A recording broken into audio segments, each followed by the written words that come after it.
سلام و درود. یه خبر مهم برای خانمای محترم پیجمون.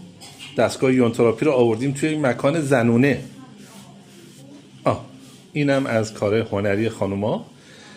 یه مزون لباسه و کار هنری. هر کسی که تمایل داشته باشه از خانوما در طول این مدت شب یلدا و ولادت از زهرا سلام الله علیها از این مکان بازدید کنه 20% تخفیف بهش میدیم و ضمن که فضام زنونه است. بعضی دوست ندارن آقا من حامد ایدریان براشون یونتراپی انجام بدم، مقیدن، حالا به هر دلیلی دوست دارن اعتقادشون آفرین. پس اینجا یه خانم میذاریم، یه نیروی خانم میذاریم و برای شما انشالله در آن واحد میتونه 2 نفر رو انجام بده. شماره تلفنی هم انشالله براتون میذاریم، با اون شماره تلفن تماس بگیرید، با خود من تماس نگیرید که برای یک روز در هفته مثلا چهارشنبه صبح، حالا فکر کنم همین امروز صبح که چهارشنبه است رو امروز رو قرار بدیم و هر هفته چهارشنبه صبح مخصوص خانم ها چای دیشنمه هم آماده.